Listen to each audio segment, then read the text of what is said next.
옛날에 토끼와 거북이가 경주를 했습니다. 처음에는 토끼가 크게 이기다가 잠이 들었고 거북이가 그 사이에 열심히 기어가서 승리했다는 그런 내용입니다.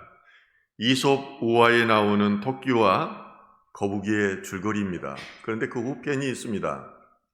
이제 토끼와 거북이가 이제 죽어서 하늘나라에 갔습니다. 그래서 하나님 앞에 섰는데 꾸중을 듣게 됩니다. 먼저 토끼에게 하나님께서 말씀하십니다. 나는 너에게 누구보다 잘 달릴 수 있는 그런 다리를 주었다. 내가 거북이에게 진 것은 네가 잠을 잤기 때문이 아니다. 그것은 바로 거북이를 얕잡았던 너의 교만 때문이라고 말씀하십니다. 이제 이 꾸중을 듣는 옆에서 서 있었던 거북이는 의기양양했습니다. 그럼 그렇지. 그렇게 생각했는데 이제 하나님께서 거북이에게 다시 말을 합니다. 너는 어째서 토끼와 경주를 하였느냐? 빨리 달리는 토끼가 그렇게도 부러웠느냐? 내가 있을 곳은 육지가 아니다 바다다. 나는 너에게 상어의 이빨에도 부스러지지 않는 그런 두꺼운 갑옷과 같은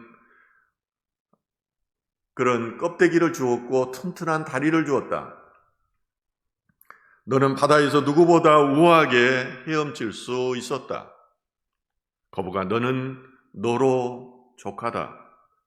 사실 이 이야기는 토끼와 거북이의 우화가 아니라 우리 인간의 우화입니다. 자신의 돈과 지식을 믿고 남을 업신여기는 사람이 있다면 그는 교만한 토끼일 것입니다. 또 어떤 이가 자신의 소중한 가치를 깨닫지 못하고 하나님의 형상으로 지음받은 그 창조적인 자아의 의미를 깨닫지 못하고 누구와 자꾸 비교하려고 한다면 그것은 어리석은 거북이일 것입니다. 교만한 토끼와 어리석은 거북이는 멀리 있는 것이 아닙니다. 우리 마음속에 있는 것입니다. 우리가 교만과 어리석음으로 눈이 멀어 있다면 주님이 말씀하시는 복음의 본질을 우리가 깨닫지를 못합니다. 어느 목사님이 3.1절 그날에 일장기를 아파트에 걸었습니다. 이 목사님의 사연은 우리를 슬프게 합니다. 일장기를 걸었다는 것 자체가 나쁜 것이 아닙니다. 중요한 것은 복음을 전해야 될 사람이 복음의 본질을 망각해 해버렸다는 것입니다. 그러므로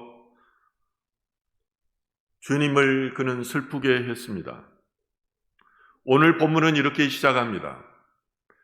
예수께서 거기서 떠나가실 때 두 맹인이 날아오며 소리질러 이르되 다윗의 자손이여 우리를 불쌍히 여기소서 하더니, 오늘 본문의 배경은 가버나움입니다.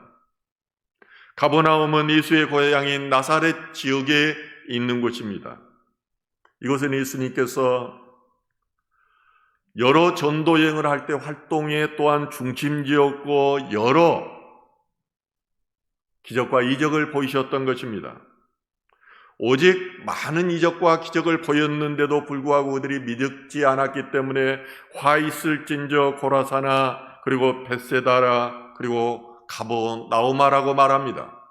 소돔에서 이런 기적과 이적을 보였다면 그 성이 지금까지 있을 것이라고 예수님께서는 말씀하십니다. 백부장의 종을 고치셨던 것이 가버나움입니다. 귀신 들린 자를 고치셨습니다. 왕의 신하를 고치셨고 열병 들린 베드로의 장모를 고치셨습니다. 죽풍 병자를 고치셨고 해담장 야이로의 딸을 살리신 곳이 바로 가버나움입니다. 이제 해담장 야이로의 딸을 살리신 후에 그곳을 떠나가실 때 장면입니다. 그때 두 눈먼 시각장애인이 따라오면서 그렇게 말합니다. 다윗의 자손이여 우리를 불쌍히 여기소서. 팔레스타인은 매우 낮에 덥습니다. 그리고 염분이 있고 또 석회가루가 날려가지고 시각을 잃어버리는 그런 사람들이 종종 있었습니다. 그래서 성경에 보면은 맹인들, 소경들을 눈뜨게 하는 그런 장면들이 자주 나오는 것입니다.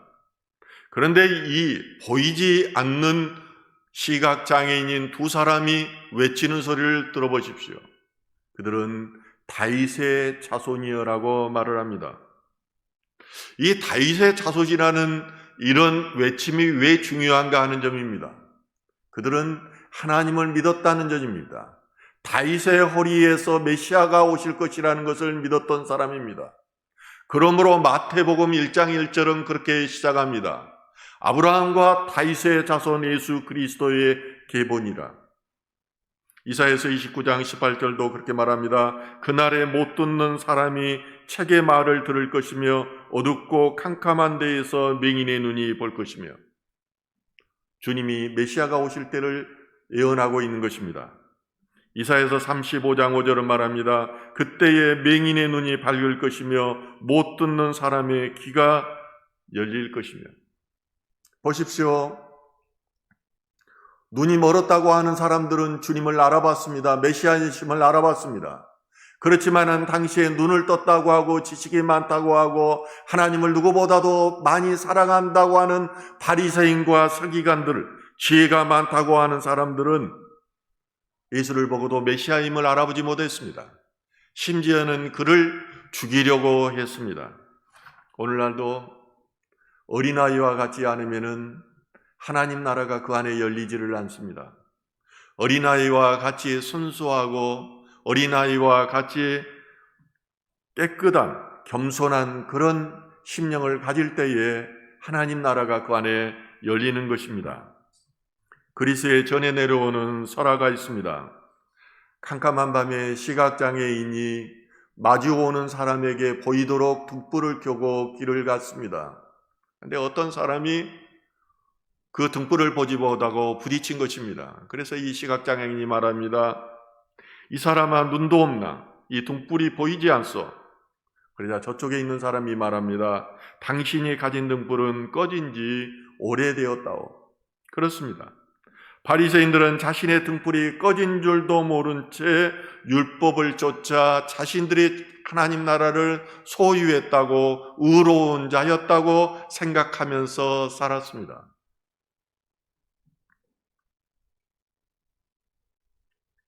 이에 바리새인들을 향해서 예수님께서 말씀하십니다. 너희가 맹인이 되었더라면 죄가 없으려니라. 본다고 하니 너희 죄가 그대로 있느니라. 우리가 마음이 가난해지지 않으면 주님의 음성이 들리지를 않습니다.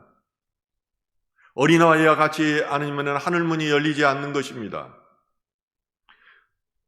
두 시각장애인은 그냥 예수를 따르는 것이 아닙니다. 그냥 소리내어 질렀습니다. 본문을 봤더니 소리 지르다 크라조라고 되어 있습니다. 크라조라는 말은 목신 소리를 의미합니다. 그냥 부르는 것이 아니라 이게 아니면은 당신이 아니면은 살 수가 없습니다. 이 목마름은 영적인 목마름을 담아서 외치는 것이 크라조입니다. 제가 이 가까이에 있는 서울 시각장애인 학교를 간 적이 있습니다. 거기서 어떻게 봉사할까 생각해서 거기를 가서 시각장애인 시험을 해본 적이 있습니다.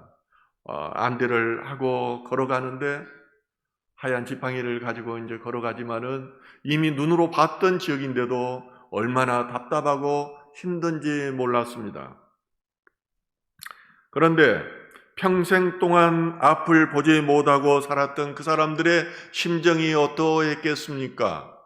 자기가 만났으면은 예수가 없이는 살 수 없다는 절박한 심정을 가지고 다윗의 자손이여 내가 눈뜨기로 남나이다. 나를 도와주옵소서. 나에게 긍휼을 베푸소서라고 부르짖는 것입니다. 그런데 주님은 이 부르짖는 것을 들으시는 하나님입니다. 우리의 부르짖음을 들으시는 분입니다.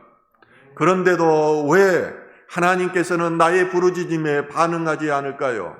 마치 하나님이 없는 것처럼 하나님의 음성이 나에게 들리지 않고 기도의 답이 없느냐는 것입니다.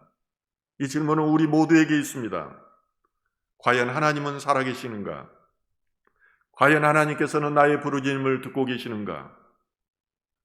그러나 하나님께서는 우리의 부르짖음을 듣고 계십니다. 우리의 부르짖음 가운데에 눈물을 흘리시며 우리를 바라보고 계시는 것입니다.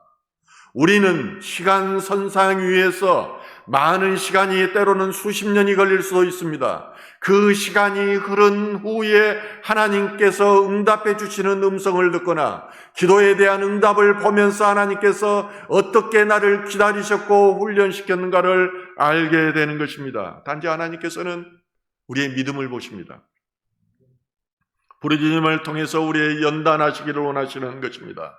그래서 환난 가운데에 우리를 인내하셔야 하시고 인내를 통해서 연단을 하시고 연단을 통해서 살아계신 하나님을 보게 하시고 일하고 계신 하나님을 보게 하시고 하나님 나라를 소유하는 소망을 가지게 하시는 것입니다.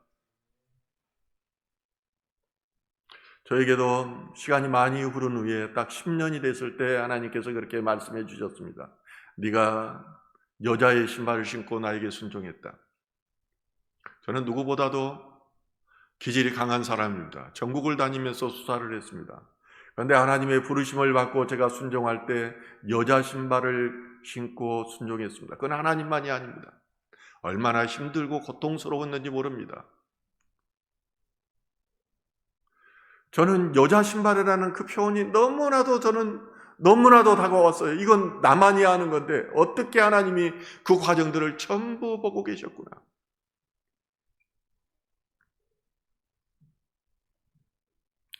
예수님의 무반응에도 두 시각장애인은 포기하지 않았습니다. 왜냐하면 그들 마음에는 이분이 메시아라는 확실한 믿음이 있었습니다.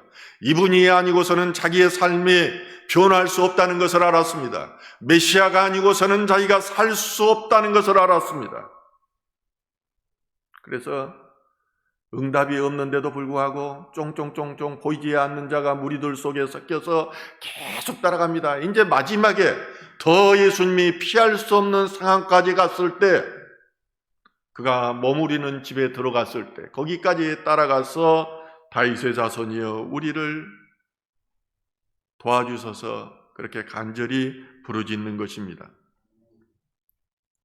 오늘 보면 28절은 이렇게 말합니다. 다 같이 한번 읽을까요? 예수께서 집에 들어가심에 맹인들이 그에게 나아오거늘 예수께서 이르시되 내가 능히 이 일할 줄을 믿느냐 대답하되 주여 그러하오이다 하니. 자, 뭐라고 묻습니까?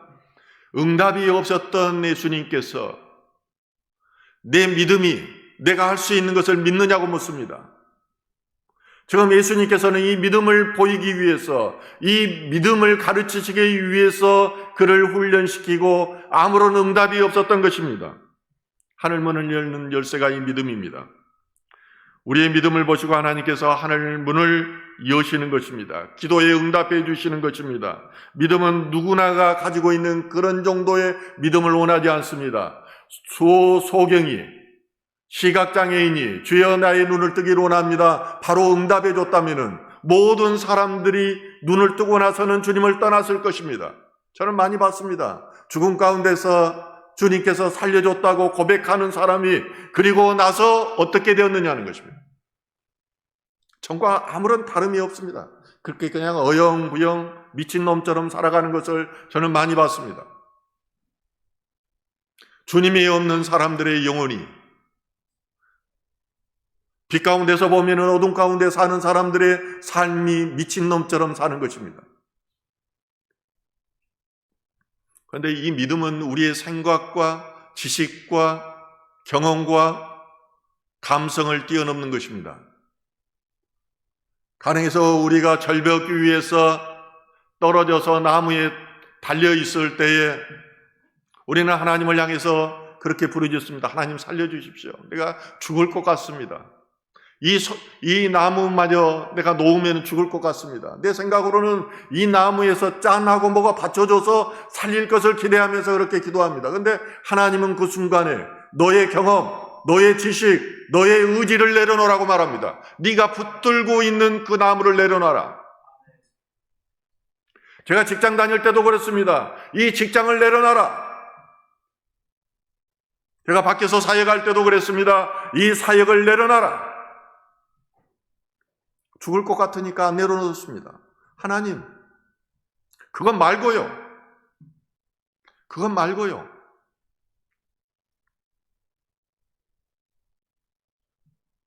심지어 어떤 사람들은 그 하나님 말고 다른 하나님을 보내달라고 그렇게 말하기도 한답니다. 이 믿음이 없기 때문에 하늘문이 열리지 않는 것입니다. 난과는 다른 특별한 믿음을 보여주었을 때 하나님께서 응답해 주심을 알아야 됩니다. 성경에는 전부 그런 내용들입니다. 오늘 가버나움에서 일어났었던 기적과 이적의 역사 가운데 그 내용에는 믿음을 보시고 하셨던 내용들이 계속해서 나옵니다. 그 중에 예수 앞에 나아가는 것이 어렵게 되자 이제 중풍병자 갈린 것을 천장을 뚫고 그 밑에 내려놓는 그런 이야기가 나옵니다. 그런데 주님께서 말씀하십니다. 내 믿음을 보고 너를 치유해 주겠다. 회단장 야이로의 집으로 가는 중에 12의 혈류병을 앓는 여인이 이제 저 예수의 옷자락만 스쳐도 내가 나을 거라는 그런 믿음을 가졌습니다. 그리고 그를 스쳐갔습니다. 그런데 예수님께서 뭐라고 합니까? 네 믿음이 너를 낫게 하였노라. 변화사에서 내려오신 예수님 앞에 한 사람이 와서 청혼합니다. 주여, 내 아들이 간질로 인해서 심히 고생하고 자주 불에도 넘어지고 물에도 넘어지는데 제자들을 데려왔으나 그들은 고치지 못하였나이다. 내 아들을 고쳐주옵소서. 그러자 예수님께서 귀신아 떠나가라고 말합니다. 간질병 걸렸는데 귀신아 떠나가라고 말해요. 오늘날 교회 안에도 세상 가운데도 귀신 든 자들이 너무나 많습니다. 저는 경험한 것들을 주로 이야기합니다. 검증을 거친 것들을 이야기합니다. 본인이 모르고 있어요. 제가 언제 기회가 되면 목회를 내려놓게 되면 저는 이 치유 사역을 하고 싶다고 하나님께 기도했습니다. 이게 떠나가지 않으면은 주님 앞으로 나올 수가 없어요. 너무나 견고하게 붙들고 있어서 그 삶을 휘어잡아서 목적은 지옥으로 가게 하는 것입니다. 이때 예수님께서 말씀하십니다. 믿음이 없고 배어간 세대여, 내가 얼마나 너희와 함께 있으며 얼마나 너희에게 참으리요. 제자들은 그렇게 생각했습니다. 간질병 걸린 사람들을 이제 여기 기도하고 그러면은 될 거로 생각했지만 그들에게 영적인 눈이 없었습니다. 귀신이 하는 것이라는 것을 알지 못했기 때문에 치유가 되지 않은 것입니다. 그러나 간질병을 고치려고 했으나 그 병은 낫지를 않았습니다. 귀신의 실체를 보는 영적인 눈이 없었기 때문입니다. 우리가 하나님께 보일 것은 믿음밖에 없습니다. 우리가 아브라함의 후손이라고 말하는 것은 유대인이기 때문입니까? 다윗의 씨로 났기 때문입니까? 그 믿음의 후손이기 때문입니다. 그것을 성경은 전체적으로 창세기부터 요한계시록까지 변증하고 있습니다. 이 아브라함의 믿음 안에서 너희가 아브라함의 씨가 되고 아브라함의 복을 받게 될 거라는 것입니다. 믿음이 너희를 살릴 것이라는 것입니다. 이것을 로마서 4장 18절에서 22절은 이렇게 말합니다. 아브라함이 바랄 수 없는 중에 바라고 믿었으니 이는 내 후손이 이가 되리라 하신 말씀대로 많은 민족의 조상이 되게 하려 하심이라. 그가 백세나 되어 자기 몸이 죽은 것 같고 사라의 태가 죽은 것 같음을 알고도 믿음이 약하여지지 아니하고 믿음이 없어 하나님의 약속을 의심하지 않고 믿음으로 견고하여 줘서 하나님께 영광을 돌리며 약속하신 그것을 또한 능히 이루실 줄을 확신하였으니 그러므로 그것이 그에게 의로 여겨졌느니라. 우리는 절대 의로울 수가 없습니다. 여러분 밖에서 아무리 십계명 다 실천한다고 해보세요. 의로워집니까? 생각으로, 사단이 생각으로 자꾸 악한 씨를 심어줘요. 우리는 결코 의로워질 수가 없어요. 예수 그리스도로 인하여, 믿음으로 인하여 우리가 의로워지는 것입니다. 세상은 멸망하도록 되어 있지만은 땅이 변해서 에덴 땅이 변해서 세상이 된 거예요. 세상은 사단이 그때부터 지배하게 됐어요. 이 세상은 멸하도록 되어 있지만은 주님께서 나를 믿게 하심으로 이 세상을 구원하기 위해 오신 거예요. 이걸 또 한번 갈라디아서 3장 7절과 9절에서는 변증합니다. 그런즉 믿음으로 말미암은 자들은 아브라함의 자손인 줄 알지어다. 또 하나님이 이방인을 믿음으로 말미암아 의로 정하실 것을 성경이 미리 알고 먼저 아브라함에게 복음을 전하되 모든 이방인이 너로 말미암아 복을 받으리라 하였느니라. 그러므로 믿음으로 말미암은 자는 믿음이 있는 아브라함과 함께 복을 받을지니라.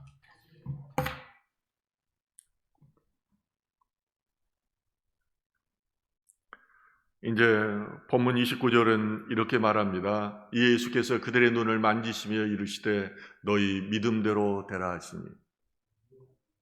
예수님은 그냥 내 눈이 떠져라 하면은 그냥 떠지는 거예요.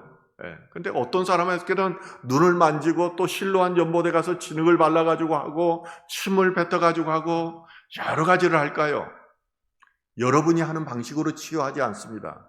여러분 기질과 성격이 다른 것처럼 하나님께서 여러분을 다루시는 방법도 아주 다양합니다. 그걸 여러분들이 알아야 돼요. 내 기대로 하나님은 일하시는 분이 아니에요. 그리스도는 생명이십니다. 그리고 그 안에는 빛이 있습니다. 이 빛이 바로 생명인 것입니다. 하나님 안에 있었던 생명이 예수님 안에 있었고 우리가 예수님을 믿으면 그 빛이 우리 안에 거하는 것입니다.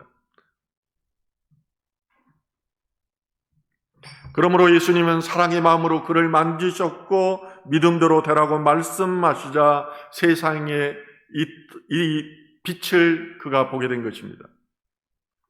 그들의 간절함이 믿음으로 이제 승화되었을 때 하나님께서 그의 부르짖음에 응답하였던 것입니다. 우리가 이처럼 진실하게 간절하게 기도해야 됩니다.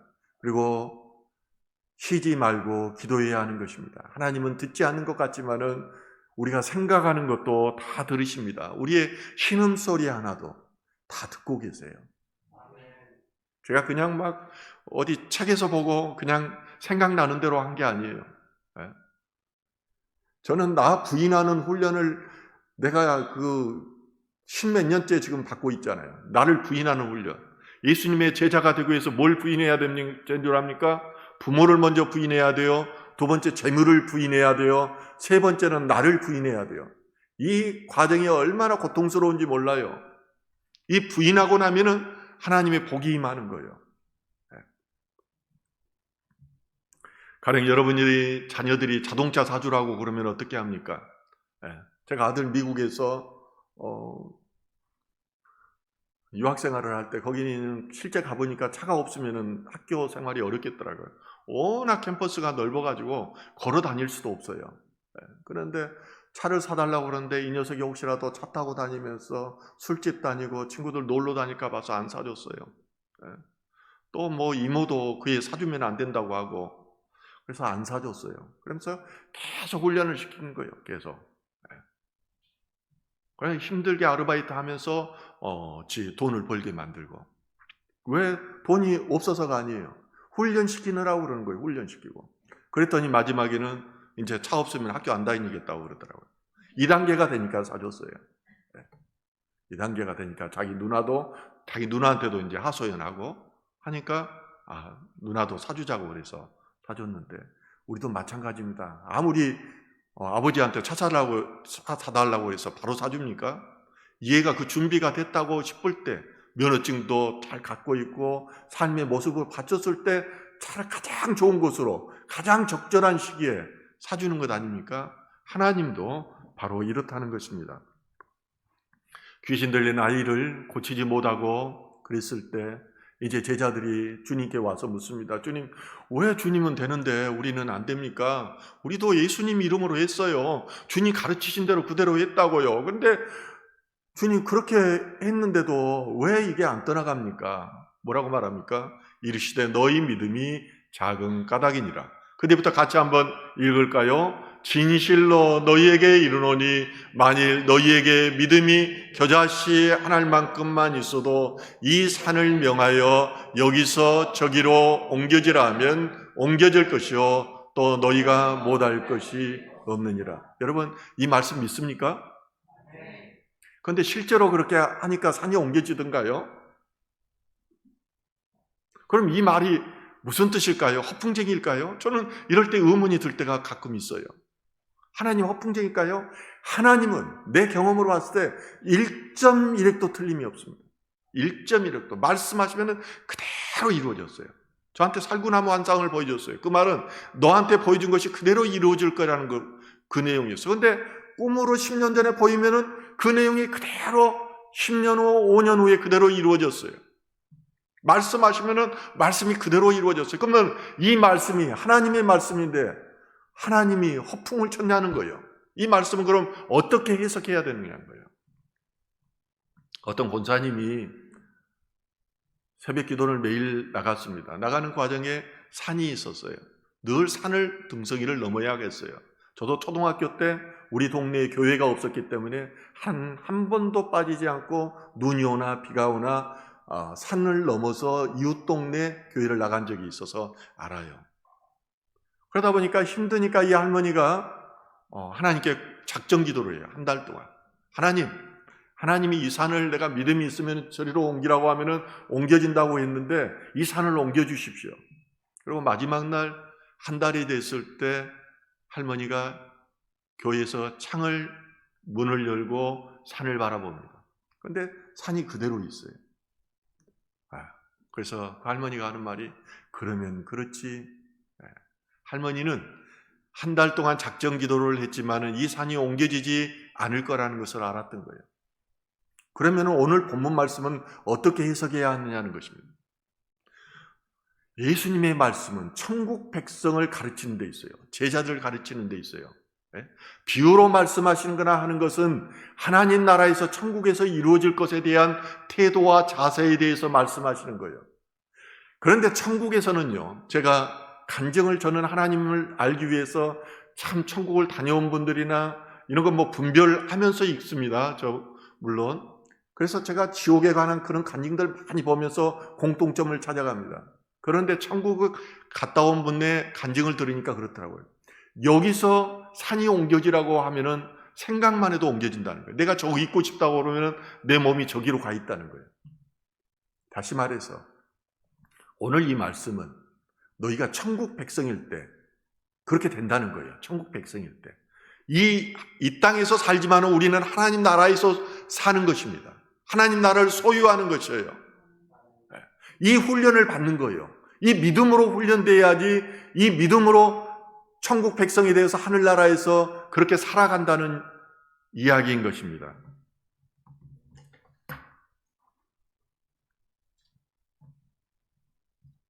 결론입니다. 예수님께서는 이렇게 이적을 보이시고 나서 상가 아무에게도 말하지 말라고 하셨습니다. 요즘 넷플릭스에 1위까지 올랐대요. 얼마 전에 2위였는데 나는 신이다. 제임스 정명석이. 입에 담고 싶지도 않습니다. 그런데 정명석이 뿐입니까? 오늘날 내가 예수라고 말한 사람이 100명이 넘는데요. 심지어는 어느 목사님은 공개석상에서 하나님 앞에 당신 내려오라고 말합니다. 내가 그 자리에 가겠다고. 그러면 성도들이 뭐라고 그래요? 아멘 해요. 아멘. 유명한 목사예요. 감히 어떻게 그럴 수 있습니까? 하나님을 안다면 감히 어떻게 할 수 있어요? 하나님을 안다면은 어떤 영광도 우리는 받을 수가 없어요. 예수님께서 그렇게 했었고 왕이신 예수님께 낮은 자리에서 너희는 이같이 섬기라고 말하면서 제자들을 발을 씻기면서 마지막으로 했던 건데 예수님께서는 말씀하시면은 말씀을 그대로 실천하셨어요. 말씀을 그대로 실천해서 말하고 행동하고 따르지를 않았어요. 제일 예수님께 싫어했던 사람들이 바리새인과 서기관들이요 독사의 자식들이라고 너는 지옥에 갈 거라고 아예 선포하셨어요. 왜? 말하고 행동하고 다르기 때문에. 그런데 그런 사람들이 어떻게 합니까? 자신이 신임을 드러내려고 해요. 신처럼 행세하고. 절대 하나님한테 영광을 돌리지 않아요. 그 속성은 사단에게 있어요. 하나님의 우리가 자녀라면 딱 음성을 들으면 금방 알아요. 하나님의 자녀는 아버지의 음성을 알아요. 아, 이게 사단의 음성이구나. 하나님의 음성이구나. 하나님의 음성은 굉장한 평화가 와요. 그래서 누가 하나님의 음성 들었다면 저는 금방 알아요. 그 사단의 음성 들었구나. 본인은 몰라요. 하도 답답해서 어떤 경우는 사단의 음성 들었다고 이야기해 줬더니 그 뒤부터는 나를 만나지도 않으려고 하더라고요. 영의 세계는 똑같이 음성이 들리는 교회에 사단도 음성이 들립니다. 예수님께서는 두 시각장애인을 치유하시고 상가암어에게도 말하지 말라고 말씀하십니다. 문둥병자의 병을 고쳐주었을 때, 해당장 야이로의 죽은 딸을 살려주었을 때도 그렇게 말씀하셨습니다. 모세도 그랬고 유명한 선지자라고 하는 엘리야도 엘리사도 마찬가지로 결코 눈먼 자나 벙어리를 고치지는 못했습니다. 더욱이 죽은 자를 고치셨다는 것은 메시아의 표입니다. 예수님께서는 자신의 영광 받기를 원하지 않았습니다. 오직 십자가 앞에서도 모든 영광을 아버지께 돌렸습니다. 그러면 아버지께서 여러분들을 높여주십니다. 그는 자신을 메시아로 추대하려는 것을 삼가 염려하여 아무에게도 말하지 말라고 말씀하셨습니다. 근데 빛이 비치면은 빛은 전해지게 되어 있습니다. 그러나 거짓 목자는 자신을 드러내지 못해서 안달입니다. 스스로 재림주라고 주장하며 스스로가 신이 되는 세상입니다.